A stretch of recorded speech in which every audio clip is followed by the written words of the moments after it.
Pasar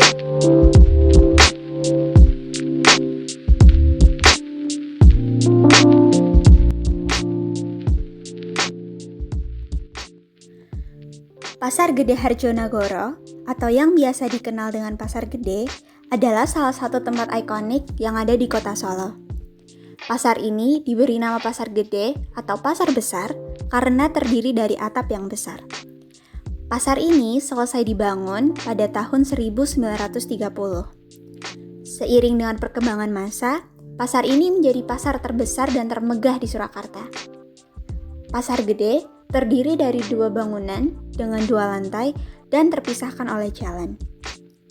Pasar yang menggabungkan arsitektur gaya Belanda dan Jawa ini terletak di seberang Balai Kota Surakarta pada Jalan Jenderal Sudirman. Di saat pandemi ini, masalah terus berdatangan. Bahkan beberapa pedagang pasar mendapatkan imbasnya. Ibu Fitri adalah salah satu pedagang yang harus mengalami tantangan berdagang di era pandemi. Beliau telah berjualan sejak tahun 2000 ketika umurnya masih belia. Berikut ini rekaman wawancara kami dengan beliau mengenai tantangan yang harus beliau hadapi ketika pandemi tiba. Kami dari siswa-siswa SMA 3 ada tugas tentang proyek kearifan Nusantara. Kita mau mewawancarai nama ibu siapa ya, Bu? Ya, umurnya? Kalau boleh tahu ini jualan rempah-rempah ini sejak kapan ya, Bu? Sejak masih sekolah kan bantuin orang tua.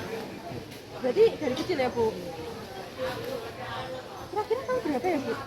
Tahunnya lupa mbak, kalau tahunnya mbak ya untuk kegiatan dari bantu orang tua basikan pada kegiatan kegiatan. Oh, berarti sebelum tahun 2000 ya?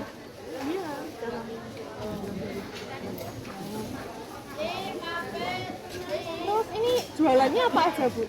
ini rempah-rempah ya, kering, rempah kering, sulisia, sama sabut. Ini ngeracik sendiri gitu, Bu? Ya, sebagian racik sendiri, sebagian kita dari ada yang masak itu. Oh, berarti 2 ya? Kayak sendiri sama masuk. Terus ini kan pandemi, Bu. Sebelum pandemi sama sesudahnya ini kayak ada perbedaannya nggak, Bu?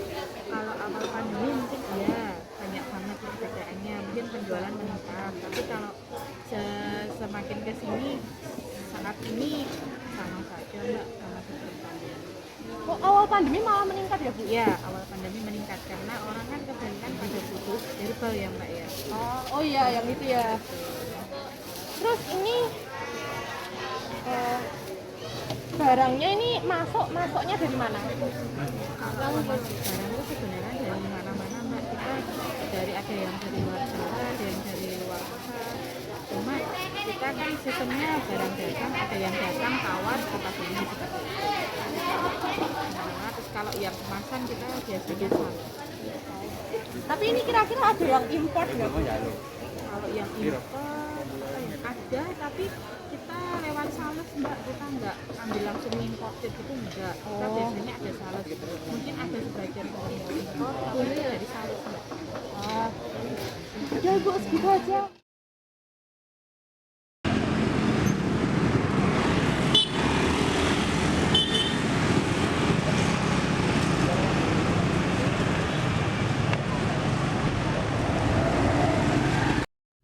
Nah, setelah kita berkeliling dan mewawancarai salah satu pedagang, kita menyadari bahwa ada permasalahan yang kita temui nih guys.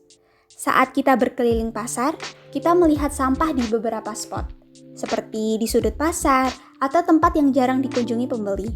Dari sampah-sampah itu, kita juga mencium aroma yang tidak sedap.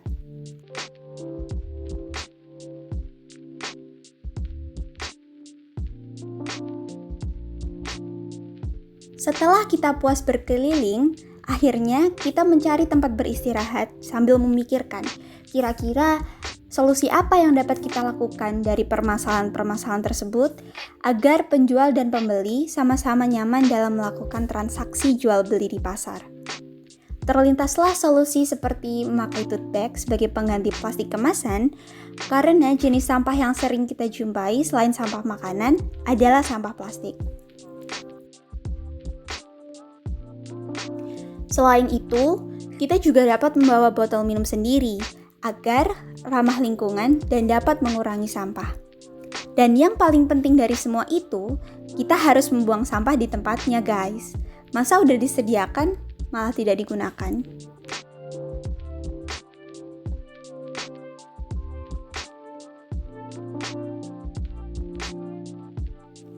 Manfaat memakai tote bag sendiri adalah tote bag memiliki bahan yang lebih kuat dan bisa dipakai berulang kali. Jadi, dapat mengurangi penggunaan dan pengeluaran sampah plastik yang berlebihan. Juga bisa dipakai untuk banyak keperluan, seperti membawa belanjaan, membawa berkas kantor, atau aktivitas lainnya. Nilai guna tote bag kini meluas, bahkan telah menjadi tren bagi mahasiswa. Bukan hanya perempuan, model tote bag sebagai tas samping juga diaplikasikan oleh banyak pria. Model tote bag sederhana dengan motif yang beragam menjadi pilihan bagi banyak mahasiswa. Bahkan saat ini mulai ditambahkan aksen seperti zipper atau resleting untuk buka tutupnya. Tote bag juga sangat cocok untuk dipadu-padankan dengan fashion yang santai, pakaian untuk hangout atau semi-formal perkuliahan.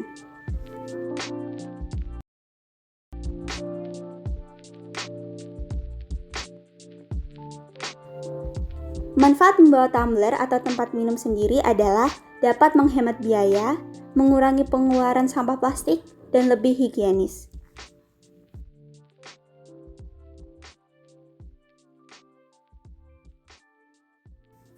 Manfaat membuang sampah pada tempatnya adalah mengurangi sampah yang berserakan di sekitar, membuat tempat lebih asri dan nyaman, juga mengurangi bau yang tidak sedap yang ditimbulkan oleh sampah yang berserakan. Walaupun salah satu tempat ikonik yang berada di kota Solo, namun sayangnya masih banyak pedagang yang mengabaikan soal kebersihan, seperti melihat sampah berserakan di beberapa sudut pasar, jalanan yang becek, dan mencium aroma tidak sedap. Nah, manfaat kita melakukan aksi nyata tersebut untuk menyarankan pedagang untuk memakai tote bag. Tote bag sendiri memiliki bahan yang lebih kuat dan bisa dipakai berulang kali, jadi dapat mengurangi penggunaan sampah plastik, ataupun pembeli membawa kresek dari rumah.